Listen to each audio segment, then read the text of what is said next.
Hello friends, welcome back to T point tech. Students, core Java की series में previous video में हमने cover किया था नेस्टेड लूप। आज हम इस वीडियो में कवर करेंगे एरे। चलिए, सबसे पहले हम एरे को थ्योरेटिकली समझते हैं। स्टूडेंट्स, जावा में जो एरे है वो एक नॉन प्रिमिटिव डेटा टाइप है। सिंपल वे में कहें कि जावा में एरे एक ऑब्जेक्ट है। तो जावा में एरे किस तरह से हैंडल की जाती है इसको हम पहले बाद में समझेंगे।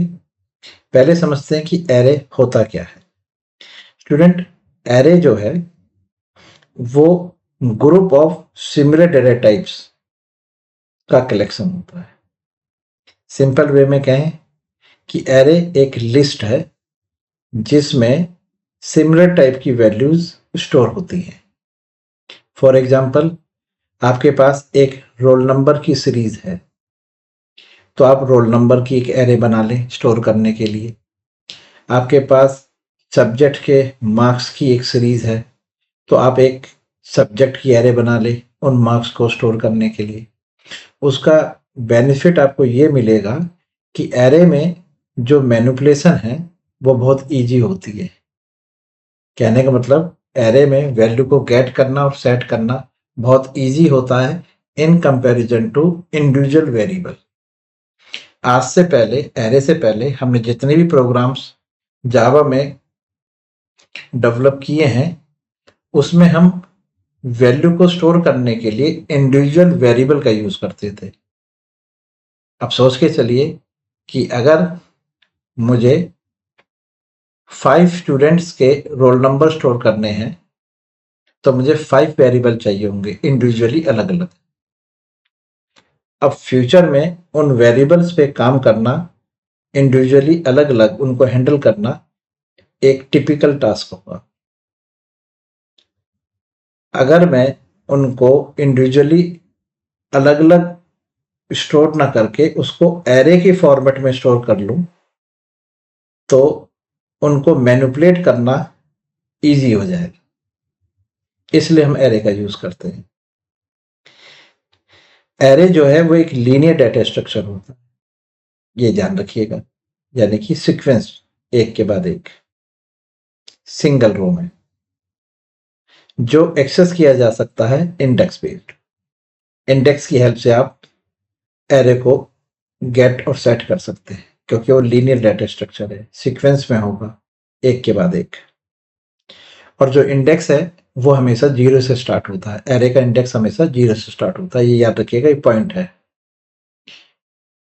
जावा में एरे जो है वो नॉन प्रिमिटिव डेटा टाइप है। नॉन प्रिमिटिव डेटा टाइप वो डेटा टाइप होते हैं जो रेफरेंस बेस्ड होते हैं, मतलब जो ऑब्जेक्ट होते हैं। तो जावा में जो एरे है वो एक ऑब्जेक्ट है जो इनहेरिट हुआ है ऑब्जेक्ट क्लास से। ये पॉइंट भी आपको याद रखना है। एरे को डिक्लेयर करने का जो तरीका है, सिंटेक्स है, वो इस तरह से है। मान के चलिए आपको 5 रोल नंबर स्टोर्स करने हैं स्टूडेंट्स के और आपको एरे की नॉलेज नहीं है तो आप इस तरह से स्टोर करते हैं। आप वेरिएबल लेते हैं इंटीजर टाइप और एक वेरिएबल ए लेते जिसमें आपने रोल नंबर रख लिया 101, एक आपने बी लिया उसमें रख लिया आपने 102, एक आपने सी लिया उसमें रख लिया 103, एक डी लिया उसमें रख लिया 104, एक ई लिया जिसमें आपने रख लिया 105। लीजिए, तो आपने एक एक रोल नंबर को स्टोर करने के लिए अलग अलग वेरिएबल लिए। अब इनका मेमोरी एलोकेशन जो होगा रैम में वो इस तरह से होगा, रैंडमली होगा। देखिए, ये आपकी मेमोरी है, रैम। तो ए यहाँ पर है, बी यहाँ है, सी यहाँ है, डी यहाँ है, ई यहाँ है। इस तरह से इनको मेमोरी एलोकेशन होगा। ठीक है। अब अगर और अलग अलग मेमोरी एलोकेशन है इसलिए आप इनको सीक्वेंसली एक सीक्वेंस में एक्सेस नहीं कर सकते। इनको हैंडल करना इजी नहीं होगा। सोच के देखिए, अगर आपको इन वेरिएबल्स को सम करना हो, इन वेरिएबल्स का सम करना हो, तो आप कैसे लिखेंगे? A plus B plus C plus D plus E, इस तरह से लिखेंगे। अगर आपको इन वेरिएबल्स को किसी फंक्शन मेथड में पास करना हो, मान के चलिए मेथड का नाम डिस्प्ले है, तो आप डिस्प्ले लिखेंगे। फिर इस तरह से आप इसमें पास करेंगे A B C D E, इस तरह से आप इसको फंक्शन में पास कर रहे हैं, इस तरह से आप इन पर कोई ऑपरेशन परफॉर्म कर रहे हैं। तो सोच के देखिए, इंडिविजुअली आपको एक एक वेरिएबल को हैंडल करना पड़ रहा है, जो इजी टास्क नहीं है स्टूडेंट। अभी तो ये 5 वेरिएबल हैं, चलो हम हैंडल कर लेंगे, लेकिन अगर ये 5 की जगह 50 होते, 500 वेरिएबल होते, तो सोच के देखो, वेरिएबल्स के नाम भी याद नहीं रहेंगे हमें कि कौन सा वेरिएबल हमने किस चीज़ के लिए डिक्लेयर करा है, उसमें किस टाइप की वैल्यू है। इस तरह की हमें परेशानियां उठानी पड़ेंगी। तो इस चीज़ से बचने के लिए कि हमें परेशानी ना हो आगे चल के, हम इनको एरे की फॉर्मेट में ले आते हैं। अब यही प्रोग्राम जो अभी आप देख रहे हैं, अगर इसको एरे में ले जाया जाए तो कैसे रखेंगे? मान के चलिए आपने एरे को इंटीजर टाइप लिया, इंट डिक्लेयर डेटा टाइप है। एरे को कोई नेम दीजिए, एरे का नाम मीनिंगफुल होना चाहिए। जैसे मैंने ले लिया रोल नंबर, तो मैंने आर ले लिया और उसके आगे 2 स्क्वायर ब्रैकेट लगाए। ये डिक्लेरेशन है। ये 2 स्क्वायर ब्रैकेट ही रिप्रेजेंट करते हैं कि आर एक एरे है। किस टाइप की है? Integer type. इस आर के अंदर आप नंबर ऑफ वेरिएबल्स भी रख सकते हैं, इंटीजर टाइप। अगर आपको फिक्स करने हैं कितने साइज, तो आप इसके आगे न्यू लिखिए, फिर दोबारा से डेटा टाइप लिखिए और साइज लिख दीजिए, जैसे आपने लिख दिया 5। तो स्टूडेंट, ये एक 5 एलिमेंट्स की एरे बन गई है इंटीजर टाइप। अब इस आर के अंदर आप 5 वैल्यू रख सकते हो। जैसे यहाँ पर आपने एक वैल्यू ए में रखी, एक बी में रखी, एक सी में रखी, एक डी में रखी, एक ई में रखी। यहाँ पर आप 5 वैल्यू आर में रख सकते हो। अभी कैसे पॉसिबल है? क्योंकि एरे इंडेक्स बेस्ड है। जो सबसे पहले आर में एलिमेंट बना होगा वो ये बना होगा R0, दूसरा R1, फिर R2, R3, R4। इस तरह का इंटरनल स्ट्रक्चर रहा होगा इस एरे का। अब आपने यहाँ पे वैल्यू रख ली 101, 102, 103, 104, 105। अब इसको मेमोरी लोकेशन इनका जो होगा वो होगा कॉन्टिग्यूअस मेमोरी ब्लॉक्स में, यानी कि एक के बाद। इसलिए इसको कहा जाता है लिस्ट ऑफ सीरीज। अब वो सीरीज इंटीजर वैल्यूज की भी हो सकती है, डेसिमल वैल्यूज की भी हो सकती है, एम्प्लॉयज की सीरीज भी हो सकती है, किसी भी चीज की सीरीज हो सकती है।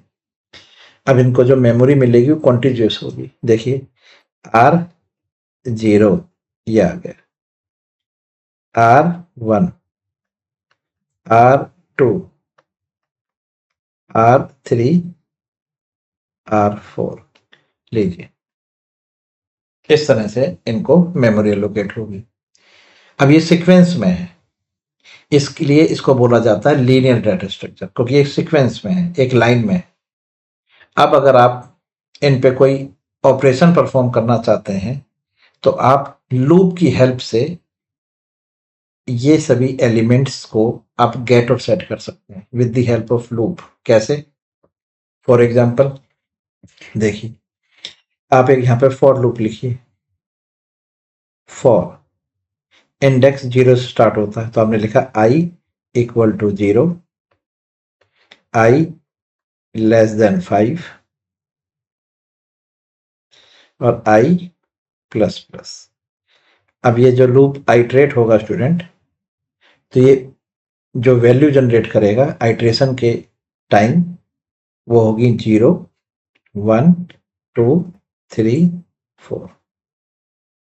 तो अगर मैं इस I को एज ए इंडेक्स ले लूं R के लिए, तो आर की वैल्यू गेट और सेट हो सकती है। कैसे?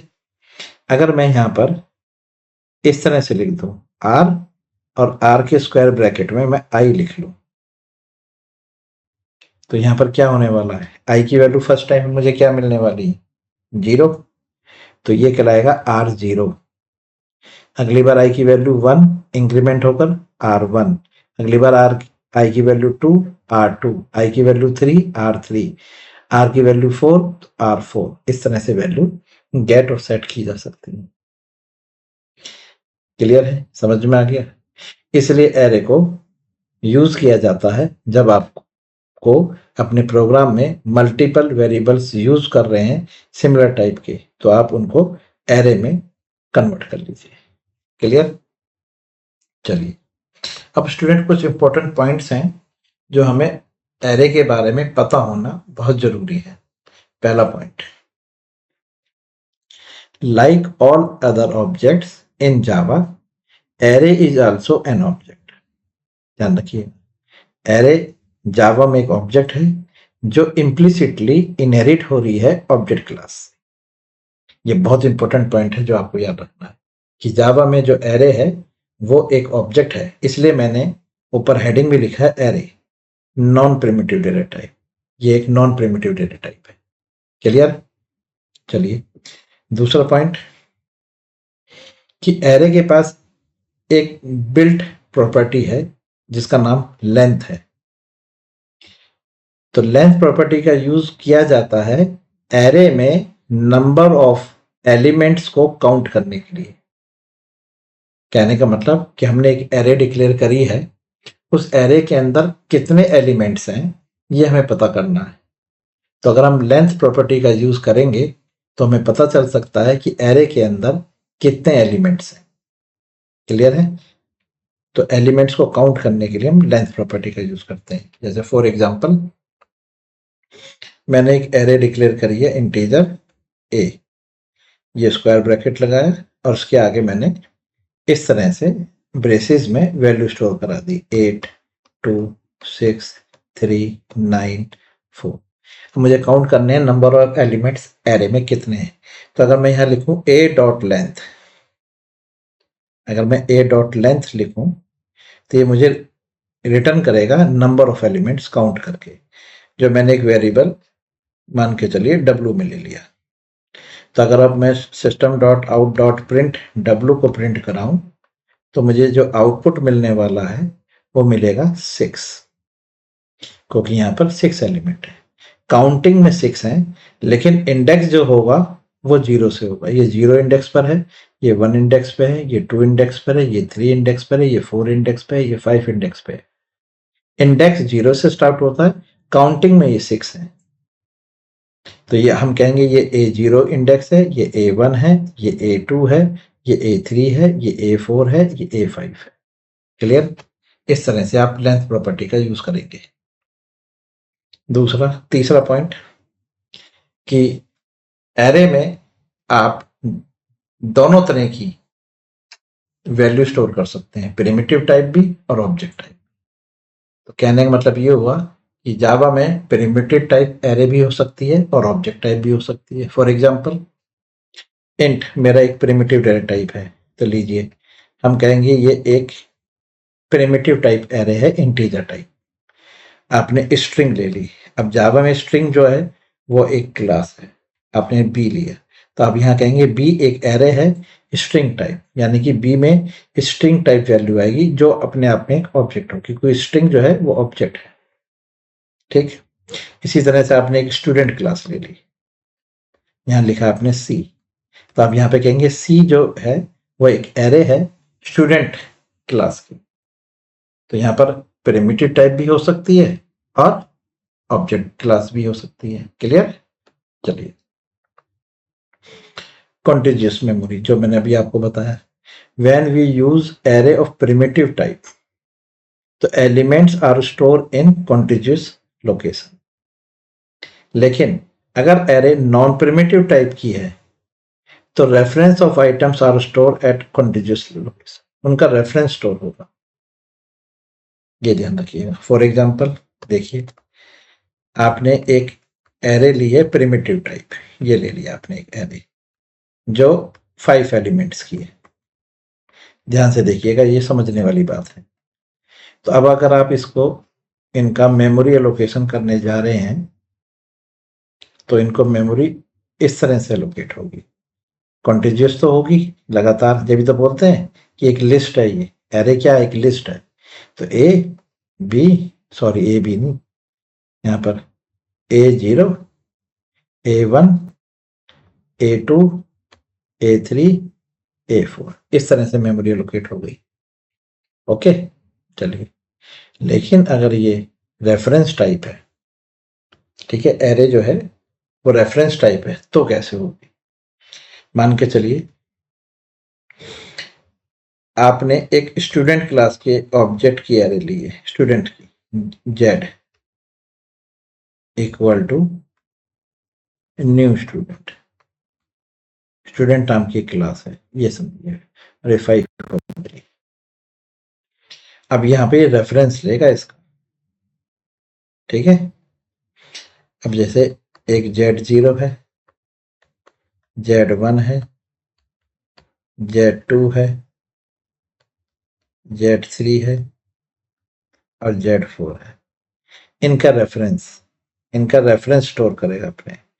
और मैं एग्जांपल वैसे ही आपको समझाने के लिए लिख रहा हूँ कि Z0 का जो रेफरेंस है वो है 211, Z1 का है 215, 225, 230, 240, एग्जाम्पल दिया है मैंने, इनके रेफरेंस है, ठीक है।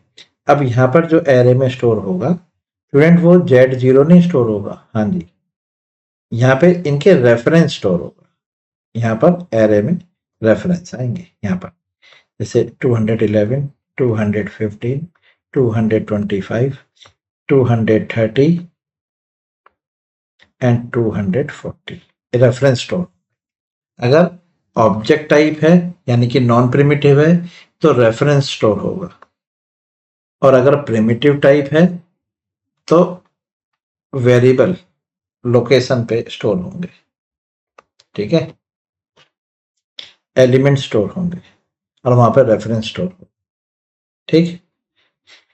जो 5वां पॉइंट कि जीरो बेस्ड इंडेक्सिंग है, हमेशा एरे का जो फर्स्ट एलिमेंट है वो 0 पे होगा, ये हमेशा ध्यान रखिएगा। एरे कभी भी नेगेटिव साइज की नहीं हो सकती, मतलब नेगेटिव एलिमेंट इंडेक्स नहीं होते, इंडेक्स जो है वो नेगेटिव नहीं होंगे। जैसे अगर मैं इसकी बात करूँ, एक एरे है तो इसका इंडेक्स 0 से स्टार्ट होगा, ये कभी नेगेटिव नहीं हो सकता, ये ध्यान रखिएगा, हमेशा 0 से ही स्टार्ट होगा पहला एलिमेंट। फिक्स लेंथ है कि अगर आपने एरे को एक बार डिक्लेयर कर दिया तो फिर आप उसके साइज को रन टाइम पर चेंज नहीं कर सकते, फिक्स हो जाएगा, ये याद रखिएगा। तो ये कुछ इंपॉर्टेंट पॉइंट्स हैं जो आपको याद रखने हैं एरे से रिलेटेड। स्टूडेंट्स, अब है टाइप्स ऑफ एरे। जावा में 2 टाइप की एरे होती हैं, एक सिंगल डायमेंशनल और एक multi dimensional. Single dimensional array को वन डायमेंशनल एरे भी कहा जाता है। A one dimensional array is a simple list of values, जैसे simple list 25, 40, 20, माइनस के 19, 40। तो ये क्या है? आप कहेंगे ये स्टूडेंट लिस्ट है, नंबर्स की लिस्ट है, तो यही है one dimensional array. Like a series of boxes line up, each containing a value that can be accessed and manipulated using its index। जैसे आप यहां पर डायग्राम में देख रहे हैं कि क्या है, लिस्ट ऑफ वैल्यूज। देखिए ये है लिस्ट ऑफ वैल्यूज जो रिप्रेजेंट हो रही है सीरीज ऑफ बॉक्सेस से रिप्रेजेंट कर रहे हैं, और हर एक बॉक्स अपने अंदर एक वैल्यू रखी हुआ है, और वो वैल्यू हम इंडेक्स बेस्ड एक्सेस कर सकते हैं। ये है आपकी सिंगल डायमेंशनल एरे, यानी वन डायमेंशन, केवल एक ही डायमेंशन होगा और वो होगा रो, और रो के अंदर ये कॉलम है। ठीक है, ये हो गई आपकी एक लिस्ट ऑफ सीरीज जिसको हम वन डायमेंशनल एरे कहते हैं। और इसको डिक्लेयर करने का सिंटेक्स जो है, आपको जैसे इंटीजर टाइप चाहिए तो आप लिखेंगे इंट स्क्वायर ब्रैकेट। स्टूडेंट्स, आप डेटा टाइप के साथ भी लगा सकते हैं, इस तरह से भी डिक्लेयर कर सकते हैं, या आप इस तरह से भी डिक्लेयर कर सकते हैं। दो तरीके हैं स्टूडेंट। अब दोनों में डिफरेंस क्या है? डिफरेंस ये है दोनों में कि अगर आप एरे डिक्लेयर कर रहे हैं ए कॉमा बी सी डी और ई, ये आपने है, तो अगर इसमें आपसे पूछा जाए कि कौन कौन से वेरिएबल इसमें एरे हैं, तो आप कहेंगे ए एरे है, सी एरे है और डी एरे है। ठीक है, बी और ई वेरिएबल है, ए सी और डी एरे है। ओके, लेकिन अगर आप स्क्वायर ब्रैकेट पहले लगा के फिर वेरिएबल लिख रहे हैं ए बी सी डी और ई, तो स्टूडेंट यहां पर ए भी एरे है, बी भी एरे है, सी भी एरे है, डी भी एरे है और ई भी एरे है। जब आपको मल्टीपल एरे डिक्लेयर करनी हो तब आप इस वाले इंडेक्स का यूज करें। जब आपको वेरिएबल और साथ में एरे दोनों डिक्लेयर करने हो इंडिविजुअली तो आप इस वाले सिंटेक्स का यूज करें। ये दोनों में डिफरेंस है। यहाँ पर ये सभी एरे हैं, A B B C B D E सब एरे हैं, यहाँ पर केवल ए सी और डी एरे है। क्लियर है? ये डिफरेंस है दोनों। तो लिस्ट ऑफ वैल्यूज कहलाती है वन डायमेंशनल एरे। ठीक है, अब आता है multi dimensional array. Multi dimensional array का मतलब होता है array of arrays. Array of arrays, अगर डेफिनेशन पढ़ें तो multi dimensional array is an array whose elements are themselves array. मतलब जो एरे के एलिमेंट्स हैं वो अपने आप में एक एरे हैं, इसलिए मैं कह रहा हूं array of arrays is known as multi dimensional array. Array of arrays इस टाइप के स्ट्रक्चर को यूज किया जाता है डेटा को रिप्रेजेंट करने के लिए टेबुलर फॉर्म में या ग्रिड फॉर्म में, जो एक मैट्रिक्स की तरह आपको नजर आएगा, जैसे आप नीचे यहां पे देख सकते हैं। ये हमारी मल्टी डायमेंशनल एरे है। अब इसको कैसे समझेंगे? देखिए, आपके पास एक एरे है ए 5 एलिमेंट्स की, इंटीजर टाइप। ओके, और एक एरे है आपके पास बी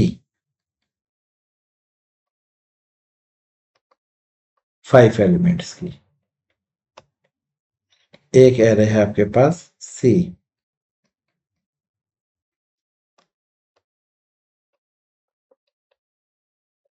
5 एलिमेंट्स की, यहाँ पे। तो ये अपने आप में एक 3 एरे हैं 5 एलिमेंट्स की, जो आपने इंडिविजुअली डिक्लेयर कर ली।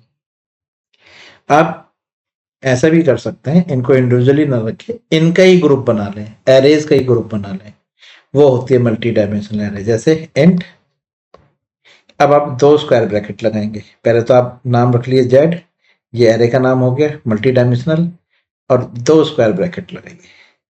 पहले वाले में आपको काउंट करनी है कि कितनी एरे रखनी है, तो आपके पास जो एरे हैं 1 2 3 एरे, तो आप यहाँ पर 3 लिख लीजिए, यानी कि 3 एरे। अब इनका साइज बताइए, 5 है, तो यहाँ पर लिख दीजिए 5। तो मतलब ये हो गया जेड जो है वो ग्रुप है 3 एरे का, जो 5 एलिमेंट्स की है। तो अगर आप इसको रिप्रेजेंट करेंगे तो आप इसको इस तरह समझिए, ये पहली वाली एरे हो गई, ये वाली, ये दूसरी एरे हो गई और ये तीसरी एरे हो गई। तो ये यहाँ पर रो और कॉलम में आप रिप्रेजेंट कर सकते हैं। तो ये हो गया आपका Z0 एरे, ये हो गया Z1 एरे, ये हो गई Z2 एरे, ये हो गए इनके अंदर कॉलम। तो ये हो गया आपका Z0, Z1, Z2, Z3, Z4, ये कॉलम है। स्टूडेंट ये ध्यान रखिएगा, यहाँ ये जो आप रिप्रेजेंट कर रहे हैं ये तो है रो और ये जो है ये है कॉलम। ये कहलाएगा 0 0 0 रो 0 कॉलम, 0 रो 1 कॉलम, 0 2 0 3 0 4 1 0 1 1 1 2 1 3 1 4 2 0 2 1 2 2 2 3 2 4। ये इंडेक्स्ड है। अगर आपको ये वाली वैल्यू गेट करनी है तो आपको लिखना है system dot out dot print Z1 दूसरे स्क्वायर ब्रैकेट में 2 लीजिए। तो आपने लोकेशन दी है Z12, तो ये वाला इंडेक्स पे जो वैल्यू होगी वो प्रिंट हो जाएगी। तो ध्यान रखिएगा, ये पहले वाली जो रो है, ये दूसरा वाला आपका कॉलम है। रो ये रिप्रेजेंट कर रही है कि कितनी एरे का आपने ग्रुप बनाया। आपने 3 एरे का ग्रुप बनाया है और वो तीनों एरे 5 एलिमेंट्स की हैं। ये है जी 2D एरे। क्लियर है? चलिए अब स्टूडेंट्स एरे को 1D एरे को और 2D एरे को डिक्लेयर करके इनिशियलाइज करके आपको दिखाया जाता है कि किस तरह से आप इन पे वर्क करेंगे। ये तो थ्योरी थी। तो आप सबसे पहले डिक्लेरेशन से स्टार्ट करते हैं। डिक्लेरेशन जो है एरे की, चाहे वो 1D हो चाहे वो 2D हो, डिक्लेरेशन जो है जैसे आपने यहाँ लिखा है एंड ए ये स्क्वायर ब्रैकेट। अब इन तीनों का मतलब समझते हैं। डिक्लेरेशन क्या है? जो स्पेसिफाई करेगी data type of the element and the name of the array variable. ये है डिक्लेरेशन। एरे की डिक्लेरेशन का मतलब है एरे का नाम और एरे किस टाइप के एलिमेंट को स्टोर करेगी। तो स्टूडेंट ये जो मैंने अभी आपके सामने लिखा है ये डिक्लेरेशन है, ये डिक्लेरेशन हो गई। अब आती है इंस्टेंसिएशन। इंस्टेंसिएशन मतलब होता है जब आप इसको मेमोरी एलोकेट कराओगे। एरे के ऑब्जेक्ट को जब मेमोरी मिलेगी तब कहते हैं array instantiation. Refers to the moment you allocate memory for the array object using the new keyword with a specified size।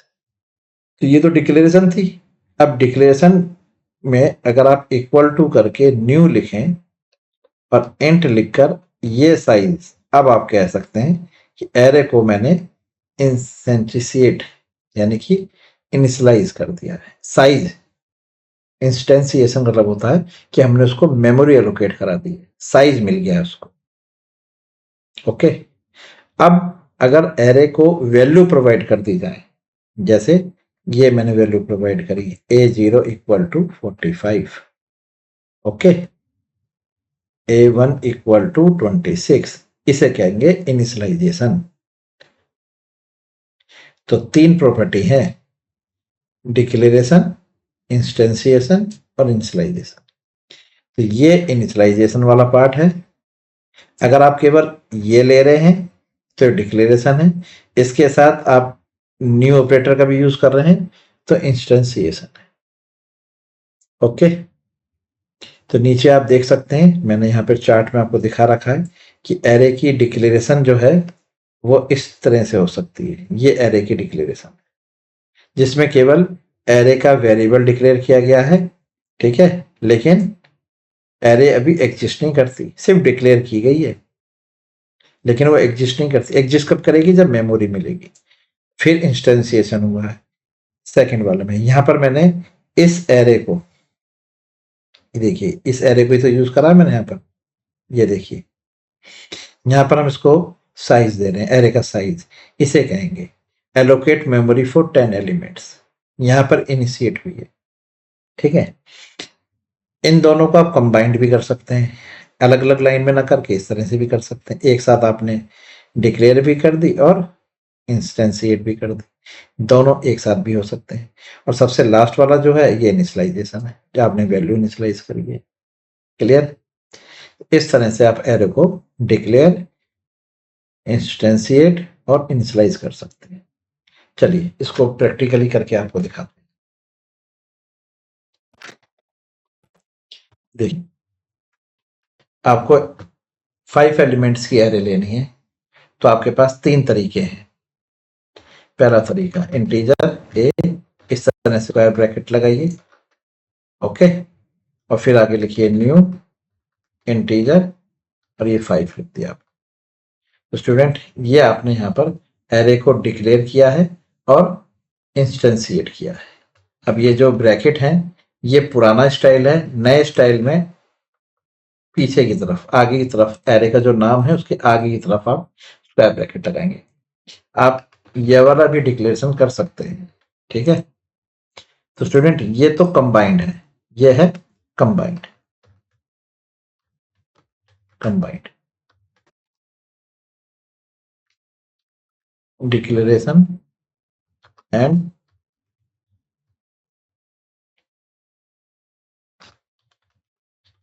Instances, okay.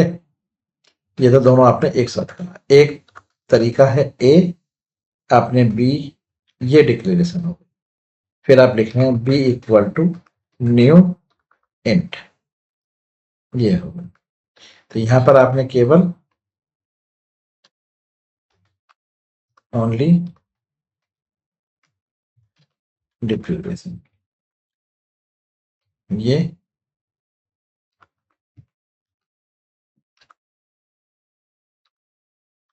Instances, okay. अब एक साथ इंटीजर सी, ये डी, ये तीनों काम एक साथ हो गए। ये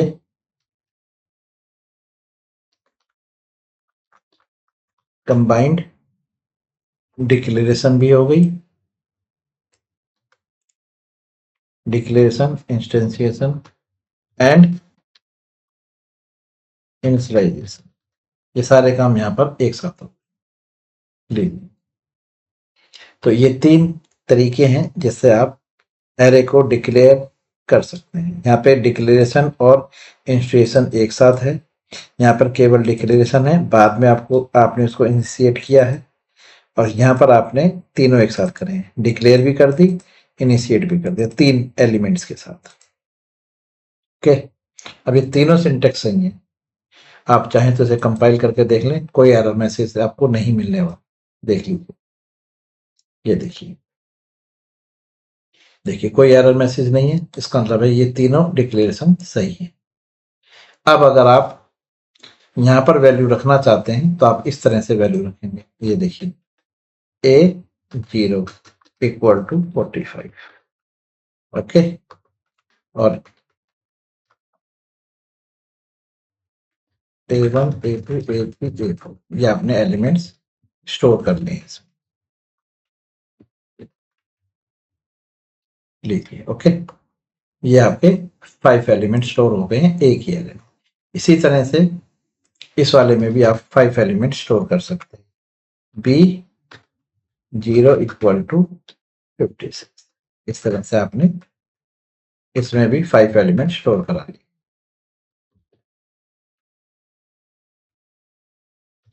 ये देखिए, नेगेटिव वैल्यू भी हो सकती है स्टूडेंट्स, ऐसे नहीं है कि नेगेटिव वैल्यू नहीं होगी, नेगेटिव वैल्यू भी आप स्टोर कर सकते हैं। ये लीजिए, हो गया। तो देख लीजिए, ये आ गया आपका डिक्लेरेशन और इंस्टेंशिएशन और इनिशियलाइजेशन, ये आ गया, और ये तो आपने तीनों एक साथ कर रही हैं। ये सबसे ज्यादा जो सिंटेक्स यूज किया जाता है वो ये वाला सिंटेक्स यूज किया, क्लियर है? चलिए। अब आता है आपका ट्रैवर्सिंग इन एरे, एरे को ट्रैवर्स करना है। तो आप दो तरीके से एरे को ट्रैवर्स करा सकते हैं, एक नॉर्मल फॉर लूप से और एक स्पेशल लूप है जिसको हम फॉर ईच लूप कहते हैं। ये केवल एरे और कलेक्शन के लिए बनाया गया है, फॉर ईच लूप। ठीक है, दोनों का यूज कर सकते हैं। जैसे यहाँ पर आपको देखिए, यहाँ पर मैंने एरे को डिक्लेयर करके दिखाया है आपको तीन तरीके से। एक ये एरे है, एक ये एरे है, एक ये एरे, तीनों सेम है, सेम चीज है, आप किसी भी तरह से कर सकते हैं। ओके, तो आप अगर सिंपल फॉर वाले लूप का यूज कर रहे हैं तो आप फॉर लिखिए, index variable I equal to 0, I less than 5, अगर 5 एलिमेंट की एरे है तो आई प्लस प्लस। और यहां पर आप लिख सकते हैं system dot out dot print array का नाम ए ऑफ आई। इस तरह से आप ट्रेवल कर सकते हैं। तो आई की वैल्यू फर्स्ट टाइम यहाँ पर 0 आएगी, तो ए 0 इंडेक्स, तो ये 0 इंडेक्स है, ये 1 इंडेक्स है, ये 2 इंडेक्स है, ये 3 इंडेक्स है, ये 4, ए 0, तो 25 प्रिंट हो जाएगा। अगली बार आई की वैल्यू यहाँ पर 0 से इंक्रीमेंट होकर 1 हो जाएगी, ए 1 प्रिंट हो जाएगा। फिर आई की वैल्यू 2 हो जाएगी तो ए 2 प्रिंट हो जाएगा। आई की वैल्यू 3 हो जाएगी तो ए 3 प्रिंट हो जाएगा। आई की वैल्यू 4 हो जाएगी तो 96 प्रिंट हो जाएगा। इस तरह से आप नॉर्मल लूप का यूज करके एरे को ट्रेवल कर सकते हैं। अब एक दूसरे तरीके से भी आप कर सकते हैं जो नया है, जो जावा 5 में इंट्रोड्यूस हुआ था, फॉर ईच लूप। ये स्पेशली एरे के लिए बनाया गया, ये इंडेक्स बेस्ड नहीं होता। इसको लिखने का तरीका, इस लूप को आपको लिखना फॉर ही है, बोलते फॉर ईच हैं लेकिन लिखना फॉर है। और इसमें देखिए आप कैसे लिखेंगे, सब बीच में आप कॉलन लगाइए, ध्यान रखिए सिंटेक्स कैसे लिखते हैं, कॉलन लगाइए। कॉलन के राइट हैंड वाले साइड पर आपको एरे का नाम लिखना है। जैसे एरे का नाम मेरा इस केस में ए है, तो मैं यहाँ पर ए लिखूंगा। और जो इस कॉलन के लेफ्ट हैंड साइड वाला है, यहाँ पर इस एरे का टाइप क्या है, इस एरे का टाइप इंटीजर टाइप है, ये देखिए इंटीजर टाइप है। तो यहाँ पर इंट वेरिएबल यहीं डिक्लेयर करेंगे, इंटीजर मान के चलिए डब्ल्यू। ये ध्यान रखिएगा, जैसे यहाँ पर मैंने इंट आई इक्वल टू 0 लिया था, तो आई की जो डिक्लेरेशन है ये मैं फॉरवर्ड इस तरह से कर सकता हूँ, इंटीजर आई ऐसे करनी पड़ेगी। लेकिन यहाँ पर जो ये डब्ल्यू डिक्लेयर होगा ये इसी सिंटेक्स में होगा। हाँ जी, अब एक एक वैल्यू निकलकर इस डब्ल्यू में आएगी और आप system dot out dot print W को करा सकते हैं। अब इसमें याद रखने वाली बात यह है स्टूडेंट कि यहाँ पर ऐसा नहीं हो सकता कि आप इंटीजर डब्ल्यू पहले डिक्लेयर कर लें, फॉरवर्ड डिक्लेयर कर लें और फिर डब्ल्यू को यहाँ पर यूज करें ना। अब ये सिंटेक्स गलत है, ये सिंटेक्स गलत हो जाएगा, डिक्लेरेशन यहीं पर होगी। ओके, ये याद रखिएगा, ये नहीं हो सकती फॉरवर्ड वाली। लेकिन इस वाले केस में यहाँ पर आप यहाँ भी डिक्लेयर कर सकते हैं आई को, ये भी सही है और ये भी सही है। तो एरे को ट्रेवल करने के लिए आपको लूप का यूज करना पड़ता है। ठीक है, चलिए अब आप देखिए कि एरे को ट्रेवल कैसे करेंगे। ये देखिए, मान के चलिए हमें इस एक ही एरे को प्रिंट कराना, तो आप यहाँ लिखिए फॉर लूप। ये देखिए नॉर्मल लूप के थ्रू कर रहे हैं, इंटीजर आई बराबर 0, आई लेस देन, देखिए कितने हैं 5, तो यहाँ पर आप 5 लिख दीजिए, आई प्लस प्लस। यहाँ लिखिए system dot out dot print और ये आपने प्रिंट करा दिया ए ऑफ आई, और इनके बीच में थोड़ा सा स्पेस लगा दीजिए जिससे कि जो एलिमेंट्स हैं वो 45 के बाद स्पेस फिर 67 आए। ठीक है, तो ये आपने ट्रेवल करा एक ही एरे को। रन करके देखते हैं तो आप देखेंगे ए के जो एलिमेंट्स हैं एरे के वो स्क्रीन पर प्रिंट हो गए। ये देखिए 5 एलिमेंट्स आ गए। क्लियर है, ये देखिए। इसी तरह से अगर आप बी को करना चाहते हैं तो आप फॉर ईच लूप के थ्रू करके देखिए। देखिए यहाँ पर आप बीचों बीच कॉलन लगाइए। ठीक है, एरे का नाम क्या है आपका बी, तो यहाँ पे आप एरे का नाम लिखिए। ओके, इधर राइट हैंड कॉलन के राइट हैंड साइड पे यहीं पर वेरिएबल डिक्लेयर करके, ये याद रखना वेरिएबल यहीं डिक्लेयर होगा एस आउट, और इसमें आपने डब्ल्यू प्रिंट करा लिया विद स्पेस। ओके, लीजिए दोनों एरे प्रिंट के बीच में एक न्यू लाइन इंसर्ट करा दीजिए। चलिए अब देखिए, एक ए की एरे है और एक बी की एरे है, ये देखिए हो गया, क्लियर है। यहाँ पर एक न्यू लाइन आ गई, ठीक है। तो देखिए ये फॉर ईच लूप है। अब मैं इसमें ये समझाना चाह रहा था आपको कि ये जो डिक्लेरेशन है अगर आप यहाँ नहीं करते तो ये आप बाहर यहाँ कर सकते हैं। ये देखिए यहाँ पर अलाउड है, ये देखिए, देखिए ये प्रिंट हो गया एक ही एरे, ठीक है। अच्छा, इस वाले केस में ये अलाउड नहीं है, देखिए मैंने यहाँ से हटाकर डिक्लेयर यहाँ कर दिया। ओके, डिक्लेयर तो मैंने कर दिया है, लेकिन जब मैं रन कर रहा हूँ तो आप देखेंगे एरर आ गई, बैड इनिशियलाइजर। ओके, तो याद रखिएगा फॉर ईच लूप में जो डिक्लेरेशन होनी है वेरिएबल की वो फॉर लूप के अंदर ही होगी, याद। ठीक, अब ये तीसरी एरे देखिए, इसमें हम लेंथ प्रॉपर्टी का यूज करते हैं। देखिए फॉर लूप, अब मुझे इसमें साइज नहीं पता तो मैं लिखूंगा इंटीजर i बराबर 0, i less then c dot length और i प्लस प्लस। ओके, तो यहां पर हमने लेंथ प्रॉपर्टी का यूज करा है और ये प्रिंट करा दिया मैंने c ऑफ i। ओके, ठीक है। चलिए आई ऑलरेडी मैंने डिक्लेयर कर रखा है। हाँ, ये कह रहे हैं कि आपने आई यहाँ पर ऑलरेडी डिक्लेयर कर रखा है ना, इसलिए मुझे यहाँ पर दोबारा आई डिक्लेयर करने की जरूरत नहीं है। लीजिए, और यहाँ पर एक न्यू लाइन सेपरेटर लगा लीजिए, ये लीजिए, ये सी की एरे होगी। अब आप इसे रन करके देखिए तो आप देखेंगे, ये देखिए आ गया, न्यू लाइन पे आ रहा है, तो आप यहाँ से स्लैश एन हटा दीजिए।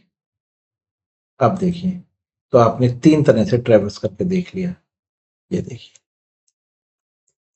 ओके, पहले वाले में आपने सिंपल नॉर्मल फॉर लूप का यूज करा है जिसमें आपको साइज पहले से ही मेंशन था। ओके, दूसरे में आपने फॉर ईच लूप का यूज करा है, यहाँ पे मैं लिख देता हूं फॉर ईच लूप। स्टूडेंट इसको एनहांस लूप भी कहते हैं, एनहांस लूप, ठीक है। यहां पर आपने इस वाले केस में यहां पर आपने normal for loop with length property, यहां पर आपने लेंथ प्रॉपर्टी का यूज करके काम। ओके, तो इस तरह से आप एरे को डिक्लेयर कर सकते हैं, इनिशियलाइज कर सकते हैं और ट्रेवर्स कर सकते हैं। कोई डाउट? चलिए, अब आता है स्टूडेंट एरे में एनोनिमस एरे कैसे डिक्लेयर करते हैं। एनोनिमस एरे वो होती है जो नेमलेस है। An array without any name is known as anonymous array. It is an array just for creating and using instantly. मतलब एक ऐसी एरे जिसका कोई नाम नहीं है और उसका यूज है कि हाथों हाथ बनाओ और यूज करो। तो इसकी प्रॉपर्टी में जो है वो है जस्ट फॉर वन टाइम, केवल एक टाइम के लिए आपको यूज करनी है। एक एरे जिसका केवल एक ही बार यूज होना है, फिर यूज नहीं होना, तो आप उसको डिक्लेयर कर सकते हैं as anonymous array. An anonymous array is passed as an argument of a method without for reference variable. मतलब कि एनोनिमस एरे का जो मेन यूज है वो एरे को एज ए मेथड आर्गुमेंट पास करने के लिए किया जाता है। सिंपल शब्दों में कहूं कि अगर आपको एक फंक्शन की आर्गुमेंट में एरे पास करनी है तो आप एनोनिमस एरे का यूज करें। ठीक है, एडवांटेज क्या होगी कि वहां पर आपको रेफरेंस वेरिएबल की जरूरत नहीं होगी, आप डायरेक्ट एरे पास कर सकते हैं। ये एडवांटेज होगी। एनोनिमस एरे कैसे बनाते हैं?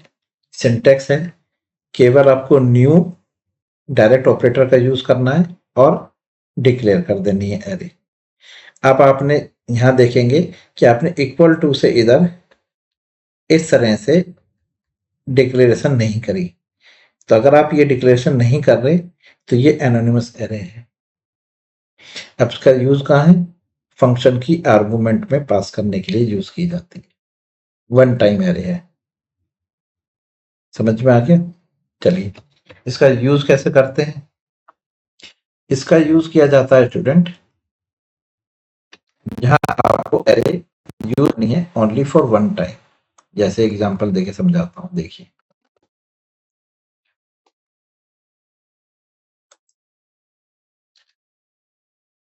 एक आपने फंक्शन बनाया है, स्टैटिक फंक्शन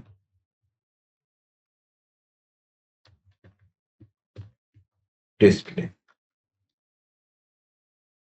ओके, अब आप इस डिस्प्ले में एक एरे पास करना चाहते हैं।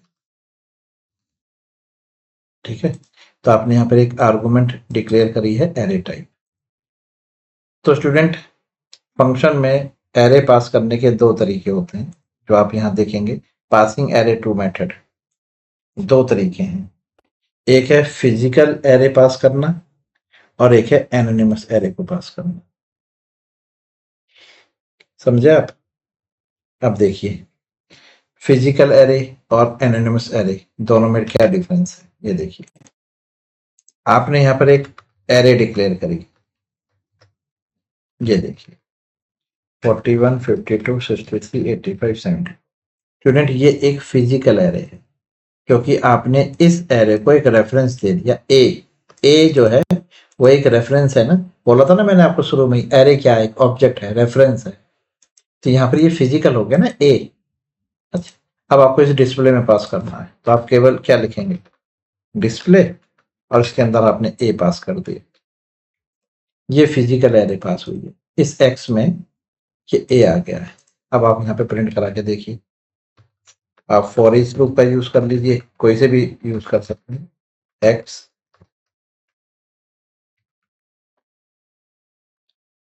और ये आपने प्रिंट करा लिया।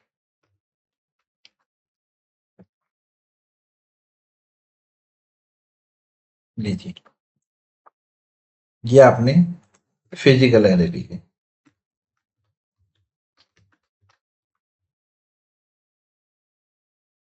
लीजिए,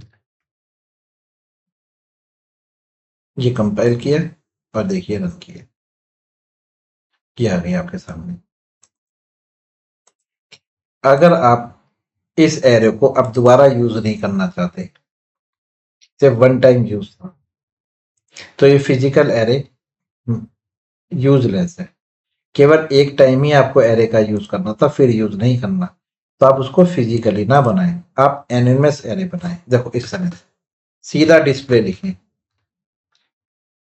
और यहां लिखिए न्यू इंट, स्क्वायर ब्रैकेट लगाएं और इसके आगे ब्रेसेस में वैल्यू पास कर दें। लीजिए, हो गया। ये देखिए, ये एनोनिमस एरे है, इसको कोई नाम ही नहीं है, इसका कोई नाम ही नहीं है। इसका तो नाम है ए, इसका नहीं। ये केवल एक बार ही यूज की जा सकती है। इसको आप बार बार यूज कर सकते हैं। जैसे बार बार का कहने मतलब है, आपने फिर डिस्प्ले को कॉल करा, फिर आपने ए पास कर दिया। आप समझे? आप जितने टाइम इसको यूज कर सकते हैं। लेकिन ये वाला जो सिग्नेचर है ये केवल वन टाइम ये है, क्योंकि इसका कोई नाम ही नहीं है। क्लियर? समझ में आ गया? अब आप यहां पर एक सेपरेटर भी लगा दीजिए। लीजिए, अब देखिए आउटपुट आप, ये देखिए ये देखिए, ये तो 2 बार यूज हो रही है, ये 1 बार यूज हो रही है। आप दोबारा कैसे यूज करेंगे इसे? समझ में आ गया? ये 1 बार डिक्लेयर हो गई, इसको मेमोरी मिल गई, उसी लोकेशन से आपने 2 बार यूज कर ली। लेकिन अगर आप इसको 2 बार यूज करेंगे तो आप यूं समझिए आप 2 बार मेमोरी एलोकेट करा रहे हैं अलग अलग। हाँ जी, इस तरह समझिए किसके डिसएडवांटेज क्या है। आपने इस तरह से एरे डिक्लेयर करी जिगर, ये लीजिए 8 2 6 3 9, ओके, और ये मेमोरी एलोकेट हो गई।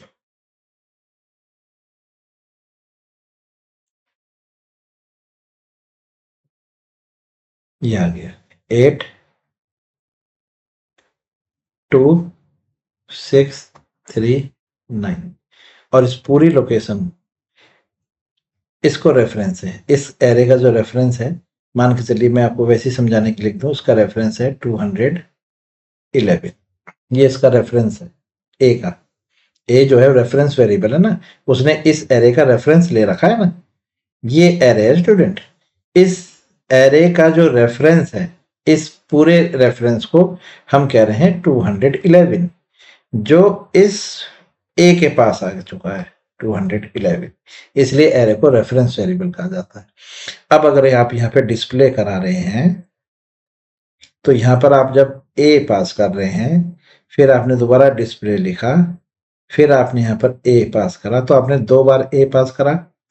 तो जो डिस्प्ले फंक्शन की डेफिनेशन है वो ये है, डिस्प्ले इंटीजर एक्स, ओके, और ये आपने इसका कोड लिखा हुआ है। तो यहां से ए के पास जो रेफरेंस है वो इस एक्स के पास आया है, फिर दोबारा आपने ए पास करा, फिर यहां पर आया, तो यहां पर एक्स के पास दोनों बार सेम रेफरेंस आ रहा है ना, तो मेमोरी तो एक बार ही एलोकेट हुई ना ए को। लेकिन जब अगर आप इस तरह से लिख रहे हैं ना स्टूडेंट, डिस्प्ले, और इसके अंदर आप लिख रहे हैं न्यू इंटीजर, फिर स्क्वायर ब्रैकेट लगा के ब्रेसिस में आपने लिखा 8 3 4 9 1, इस तरह से जब आपने लिखा है, फिर दोबारा लिखा है आपने, तो यूं समझ लीजिए यहां पर 2 बार एनोनिमस एरे क्रिएट हुई है, चाहे वैल्यू चाहे सेम रखी हो आपने, इससे कोई मतलब नहीं है। हाँ जी, मान के चलिए इस वाले का जो रेफरेंस है, एनोनिमस का जो रेफरेंस है वो है 250, और इस वाले का जो आएगा वो आएगा 350। तो यहां से जो रेफरेंस गया, इसके पास 250 गया, फिर दोबारा गया तो 350 गया, जबकि यहां से 211 और यहां से 211 आया, ये है। तो जब आपको बार बार यूज करना हो एरे का, तो आप उसको फिजिकली डिक्लेयर करिए, और अगर आपको एक बार करना हो तो आप एनोनिमस करिए। ये दोनों में डिफरेंस है। समझ में आ गया स्टूडेंट्स? चलिए, अब आता है रिटर्निंग एरे फ्रॉम मेथड। अगर आपको एरे को एज ए रिटर्न टाइप लेना हो तो आप कैसे लेंगे? तो वो भी स्टूडेंट 2 तरह से है, फिजिकल एरे को रिटर्न टाइप में ले रहे हैं या एनोनिमस एरे को, दोनों तरह से हो सकता है। चलिए इसको प्रैक्टिकली आपको करके दिखाते हैं। देखिए, ये आपके पास एक फंक्शन है, आप देख रहे हैं डिस्प्ले नाम का। चलिए ये लीजिए, ये जो डिस्प्ले नाम का फंक्शन है स्टूडेंट, इसकी जो रिटर्न टाइप है वो एक इंटीजर है, यानी कि जो डिस्प्ले नाम का फंक्शन है ये एक एरे डिक्लेयर करेगा, एरे रिटर्न करेगा। यहाँ पर आपने एक एरे डिक्लेयर करी, ये देखिए ये फिजिकल एरे होगी, और आपने यहाँ लिखा रिटर्न करे ए। तो स्टूडेंट यहाँ पर आप फिजिकल एरे रिटर्न कर रहे हैं,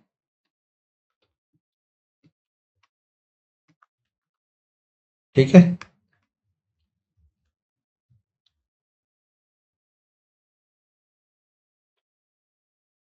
रिटर्निंग फिजिकल एरे, ओके।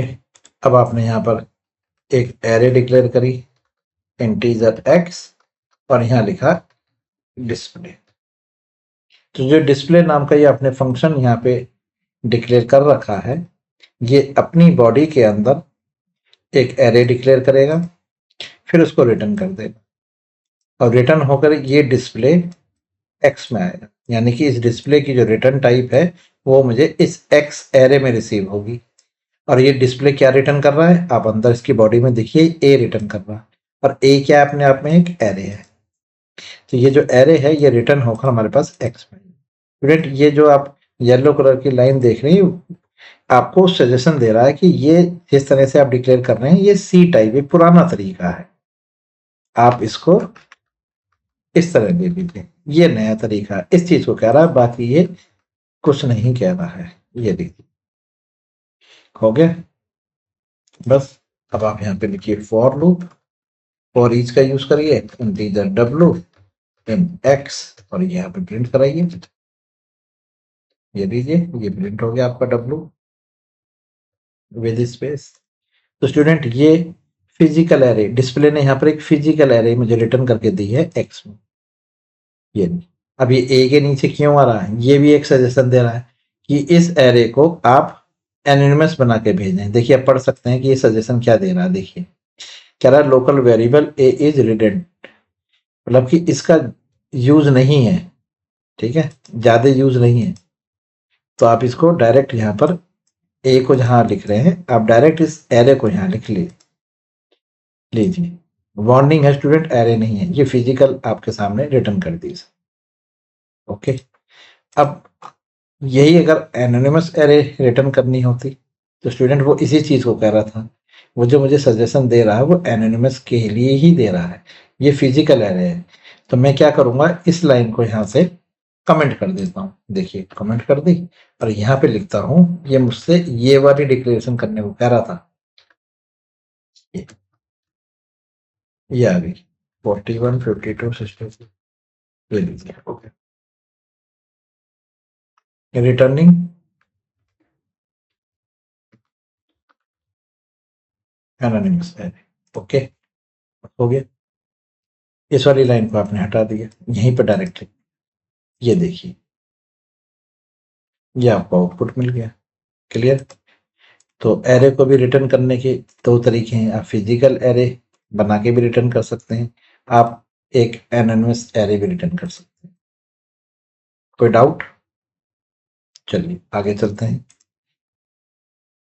अगला टॉपिक है array index after bound. Students array को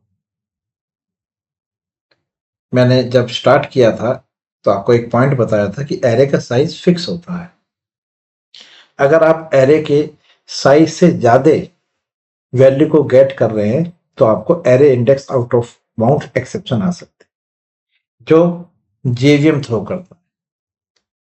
जैसे कि आप यहां देख रहे हैं कि दी array index out of bound exception is a run time exception thrown by the Java Virtual Machine (JVM) when attempting to access an invalid index of an array.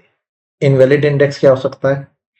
जैसे मैंने आपको बताया था कि एरे जो है, जैसे एक एरे में यहाँ पे डिक्लेयर कर रहा हूं न्यू इंटीजर ऑफ 5 एलिमेंट्स, यानी कि एरे जो है ये 5 एलिमेंट्स की है। अब इसमें इनवैलिड इंडेक्स क्या क्या हो सकते हैं? पहला इनवैलिड इंडेक्स हो सकता है, मैं लिख दूं a-1, क्योंकि एरे हमेशा 0 से स्टार्ट होती है तो -1 पे तो इंडेक्स हो नहीं सकता, तो ये एक इनवैलिड इंडेक्स है। अगर मैं लिख दूं a6 तो ये भी एक इनवैलिड इंडेक्स है। क्यों? क्योंकि एरे का साइज ही जब 5 एलिमेंट्स का है तो आपको 6 एलिमेंट कहां से लाके देगा, तो ये भी एरे का इनवैलिड इंडेक्स हुआ। -1 लिख दिया, ये भी एरे का इनवैलिड इंडेक्स है। तो अगर इस तरह की आप वैल्यू गेट कर रहे हैं एरे में से जो इंडेक्स एग्जिस्ट ही नहीं करता, तब array index out of bound exception आती है। यहाँ भी array index out of bound आएगी, यहाँ भी array index out of bound आएगी। इवन अगर आप A5 भी लिख रहे हैं ना, एरे के साइज के इक्वल भी लिख रहे हैं, तो भी एरे इंडेक्स आएगी। क्यों? 5 एलिमेंट का मतलब है कि एरे का जो इंडेक्स है वो 0 से 4 बनेगा, 0, 1, 2, 3, 4। और आप यहाँ पर A5 का मतलब है कि आप A के 5th एलिमेंट को ले रहे हैं, लेकिन जबकि 5th एलिमेंट हमारा जो है वो 4th है, मतलब 5th एलिमेंट हमारे 4th इंडेक्स पे है ना। तो अगर आप A4 लिख रहे हैं तो सही है, लेकिन अगर आप A5 लिख रहे हैं तो इंडेक्स तो 4 तक ही है, तो 5 इंडेक्स आपको देगा कहाँ से, तो भी एरर आएगी। तो यहाँ पे देखिए मैंने लिखा है कि this exception occurs if the index is negative equal to the size और greater than to the size. तो आपको array index out of bound की एक्सेप्शन आएगी। चेक कर सकते हैं इसको प्रैक्टिकल, देखिए ये देखिए यहां पर हम एक एरे डिक्लेयर कर रहे हैं ऑफ 5 एलिमेंट्स। ओके, ये आप इसको इस तरह से भी इनिशियलाइज कर सकते हैं, ये देखिए। ओके, तो ये अपने आप में एक 5 एलिमेंट्स की एरे है, ठीक है। ये सिंटेक्स अभी यहाँ ये गलत लिखा है, ठीक है। तो ये अपने आप एक 5 एलिमेंट्स की एरे है, चाहे तो आप इसके आगे से ये हटा भी सकते हैं, कोई दिक्कत वाली बात नहीं। अब अगर आप यहां लिख रहे हैं A6, तो यहां पर एक्सेप्शन आने वाला है, क्योंकि एलिमेंट्स केवल 5 हैं, 6 एलिमेंट आपको नहीं दे सकता। तो देखिए array index out of bound exception आ जाएगी, ये देखिए आ गई array index out of bound. दूसरा, अगर आप यहां पर नेगेटिव वैल्यू के साथ ले रहे हैं तो भी आपको array index out of bound है, ये देखिए यहां भी आपको array index out of bound exception मिलने वाली है, ये देखिए array index out of bound. अगर आप इक्वल टू एरे साइज के भी रख रहे हैं student, equal to array size, देखिए ए ऑफ 5 एलिमेंट्स की एरे है स्टूडेंट्स, ये देख लीजिए आपके सामने, तो भी आपको ये array index out of bound ही कहेगा, देख लीजिए क्लियर है, ये देखिए। तो तीनों जगह आपको array index out of bound. तो array index out of bound कब आता है, जब एरे के साइज से ज्यादा आप इंडेक्स को एक्सेस कर रहे हैं। एरे का साइज 5 एलिमेंट तक है और आप 6 और 7 एलिमेंट को गेट करना चाह रहे हैं, तो array index out of bound exception मिलेगी। क्लियर है, चलिए। तो स्टूडेंट्स ये हमने एरे कवर करी, जावा की थ्योरेटिकली, और कुछ प्रोग्राम्स भी हमने डेवलप करे एरे को डिक्लेयर करने के, इनिशियलाइज करने के, ट्रेवल करने के, एरे को फंक्शन में पास करने के और एरे के इंडेक्स को चेक करने के। अगर ये वीडियो आपको समझ में आई कि किस तरह से एरे को जावा में इंप्लीमेंट किया जाता है, तो इस वीडियो को अपने फ्रेंड के साथ भी शेयर करिए, लाइक करिए और कमेंट्स करिए। नेक्स्ट वीडियो में हम एरे से रिलेटेड कुछ इंपॉर्टेंट प्रोग्राम डेवलप करेंगे। Thank you very much, good bye.